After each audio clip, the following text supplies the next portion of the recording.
Hey there, welcome to Spectrum Pulse, where we talk about music, movies, art, and culture.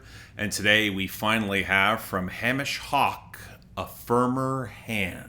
So one of the biggest surprises for me in 2023 was the excellent sophomore album Angel Numbers from Scottish singer-songwriter Hamish Hawk. A killer baritone balanced out with self-referential humor and theatricality, thrown over a blend of sophistopop, indie rock, even splashes of country that for me drew a lot of comparisons to, say, Alex Cameron. But I think that comparison was slightly missing the mark, as especially in the 1980s there were a lot of singer-songwriters in England who played that tastefully literate, generally well-composed but kind of overwritten and preening brand of rock. Some from the softer singer-songwriter side, but a lot coming from progressive rock or post-punk or art rock or glam rock, and would probably make more sense to slot Hamish Hawk into that modernized canon, especially given his professed influences. But it didn't seem to be his intent to stay there. Instead of taking the easier, more tasteful path, Hamish Hawk was going on the darker, decidedly queer side of the writing, underplayed a bit on Angel Numbers, but certainly calling to mind some of those 80s influences, in particular Morrissey. Now this isn't a bad thing in my books. Someone with that template and less of, well, Morrissey,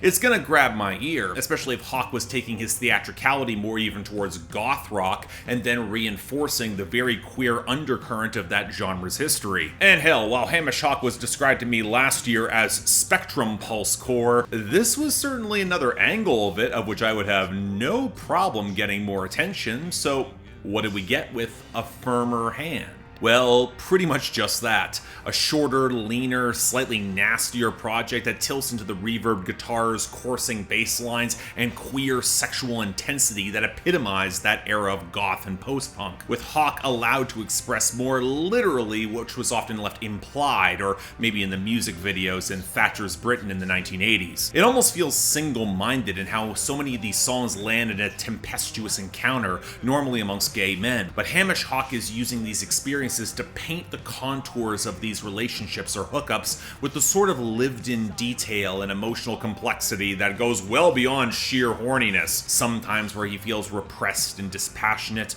playing the scene through detached but vividly detailed innuendo, where the power dynamic might contort and twist, like in the service-top moments of Machiavelli's Room, or the sly glamour of Autobiography of Spy. But sometimes you get that edge of catty bitterness that might recall some of Father John Misty's bisexual flirtations on Big Cat Tattoos, and fucking with a very upper-class pretentious asshole who he is coming to loathe, but he relishes some of the sex and connection regardless, or the tortured lust of the utter rager Men Like Wire, or the conflicted but decisive hookup of Milk and Ending. Of course, like with Angel Numbers, many of these relationships will color his own personal introspection in the music industry and his creative process. Questionable hit, it's an excellent leftover from the last album, also showing how male queerness gets commodified in certain lanes. But there's also the second guessing of Disingenuous, where the relationship's instability stands in for that with his muse, ever so slightly out of reach than implied on Dearest Nancy. Or You Can Film Me, where his yearning for a certain tenderness amidst his age and cynicism reaches a very raw point. The fact that it's then followed by Christopher Street,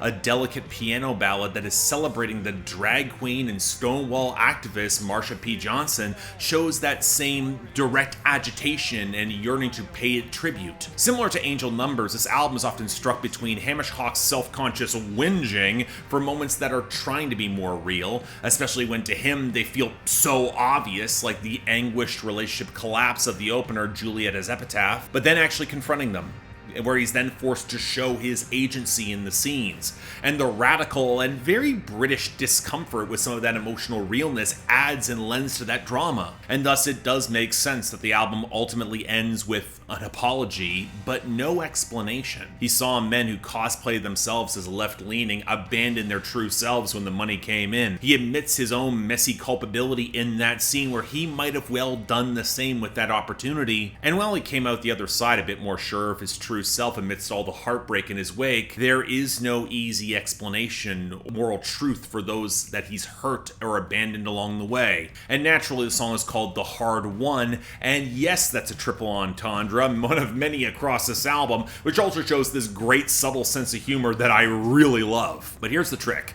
This is not an album that wants to present Hamish Hawk as a wilting flower or passenger in these stories, even as sometimes he will get shoved into that role. He doesn't simper or whine with that heavier Morrissey or even Nick Cave-esque baritone where he stays for the majority of the album, a good choice I would add, or if he does fall in that role, it's this agonized break from his traditional stoicism where the contrast is more stark. More importantly, it stresses his agency in all of these scenes, so the drama and melodrama can have some of that driving edge and match it in the production, where the hooks have been honed to be razor sharp, even if the influences, they do kind of feel all the more obvious this time around. Yes, it starts off slow with the drippy knock and warbling melody on Juliet As Epitaph before the western rumble of guitars echo across the mix, a little bit of a Destroyer Dan Behar vibe there, and it's later echoed on the off-kilter watery loop as the funereal keys come in on the closer of the hard one, but the low driving piano chords of Machiavelli's Room ramp up into that unsteady swagger as the operatic guitars swell, and by the time Big Cat Tattoos delivers its bassy saunter off the jagged guitar interplay and kooky sparks around it,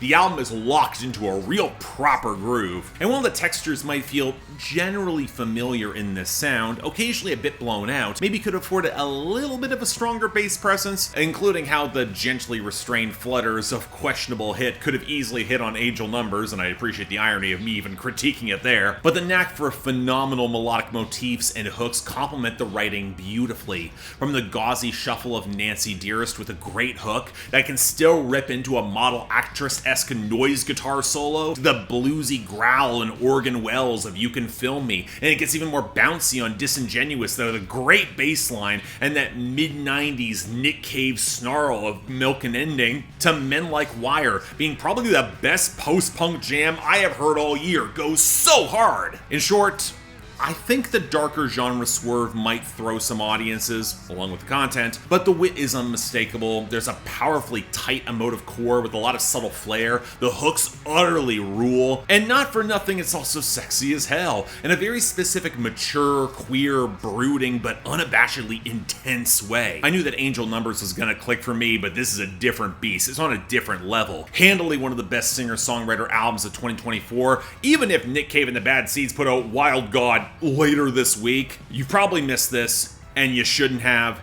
It's definitely something.